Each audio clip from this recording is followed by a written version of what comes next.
an Egyptian fellow comes up to me, a young man came up to me afterwards, he goes, Allah fulfilled my dua today. And I said, what's your dua? He said, my dua was that Nu'man Ali Khan should meet Robert Debula. I was like, are you Robert Debula? He goes, nope, I am not Robert Debula. Robert Debula is my friend, but I think Allah is fulfilling my dua. Robert Debula is a young man who lives in a town 40 minutes past Fort Worth. He was a farmer, young guy. And he was hit with some sort of genetic disorder that kicked in later on in his life, and he became paralyzed from the neck down. And he lives in a nursing home. Most people in that nursing home are 90 years, 100 years. They're really, really old people. And then there's, his room where he's paralyzed neck down. He's the only 30-something-year-old that is in the nursing home, okay? And he's been in that nursing home for the last 10 years. His family got a computer for him that's voice activated so he can give voice commands, put a headphone on and Google stuff and search stuff so he can surf the web and find information. In his room, one of his best friends, he became best friends because he met him at the nursing home. This person was also paralyzed and he needed a new liver, okay? A liver transplant. He was waiting for a liver transplant. And they used to talk about, God and things like that all the time. They were good friends. Finally, his best friend got a call that there's a donor available for the liver. So he's so excited. He goes, Robert, I'm going to miss you, but I'm going. I've got a donor. So they take his friend and they go into the operation, and his friend died at the operating table. Now his friend, who's also a Christian, the deceased friend, his sister, took one of the amulets of his friend, a crucifix, and she gave it as a gift to Robert.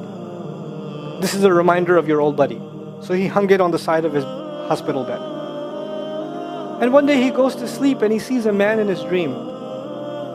That man says his name is Muhammad. And he says, pointing at the crucifix, God did not send messengers so they would worship the messengers. God sent messengers so you could worship God.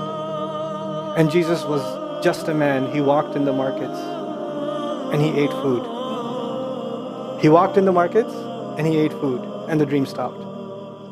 He only knows that Jesus was just a man. He knows there's a man named Muhammad that said that to him. He said that messengers came so people could worship God and not the messengers. This is all he knows. So he starts Googling Muhammad. He finds Islam. He takes Shahada. When he takes Shahada, he wants to learn about the Quran. So he goes on these chat sessions and finds somebody needs to teach me Quran. He finds a brother in Egypt that he gets together with on Skype to try to learn Arabic. Learn the Arabic alphabet. Once he learned the Arabic alphabet, he learned to recite the Quran. He memorized 10 surahs from his hospital bed. Then he said, I'm beginning to memorize the Quran, and I'm beginning to learn about this prophet, but I need to understand the Quran. So he starts Googling how to understand the Quran, and for some reason, he ends up on my videos. And he starts watching my stuff. And he watched almost everything. And then here's the kicker. In the nursing home, there was an Egyptian fellow that used to come in and do some repair work. The Egyptian fellow has his own awesome story. The guy had basically lost faith. He wasn't religious. The nearest masjid to him was 50 miles away, so he didn't really go to Jummah much anymore, but he felt a spiritual void, so he started going to the church just to feel closer to Allah. Raised Muslim. He goes to the church just to feel closer to Allah. He's passing by Robert's room one day and he hears وَالْعَصْرِ إِنَّ الْإِنسَانَ لَفِي خُسْرٍ. So he walks into his room and says, Robert, what are you listening to? Robert says, nothing. That was me. And the guy says, you're Muslim? He goes, yeah, I became Muslim. And now this friend is in shock. How does Allah guide someone in the middle of Churchtown, USA, in a nursing home, with a crucifix on the side of his bed that he doesn't even have the physical strength to move, and the guy himself says, I want to come back to Allah. So he tells him about his, the friend he found online, Nu'man Ali Khan. So the Egyptian fellow starts watching my videos. And then he says, I wish I could meet him one day. And he says, okay, I'll pray for you. And after 5 years, that Egyptian friend shows up at the same masjid that I haven't been to in 4 years.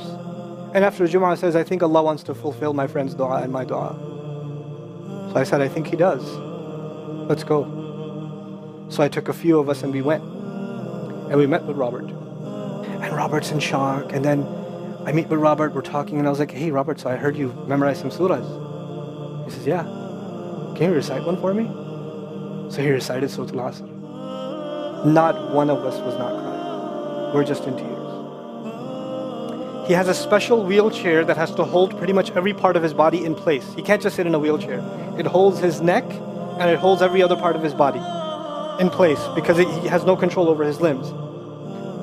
So he made a request. He wants to go to the Friday prayer. They didn't have the special van, so they put him in a regular van. And so he went to the regular van, and a few bumps, and his spine got even more hurt. He went to Jumu'ah. He came back in excruciating pain, and they said, I'm sorry, Robert, you're no longer able to sit in your wheelchair. You're going to have to stay in your bed for the next 6 months at least. If you see recovery, then you can get back up again.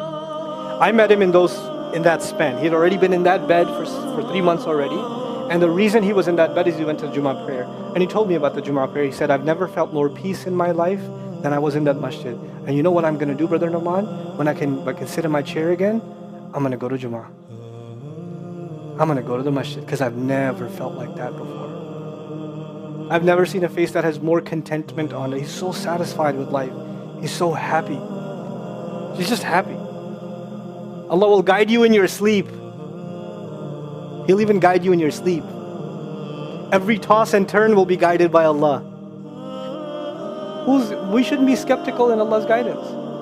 We shouldn't worry about how am I going to find balance. No, that's Allah's job to guide you. Your job is to talk to Him. Your job is to get sincere. That is the message I have for you. That is how we're going to find balance.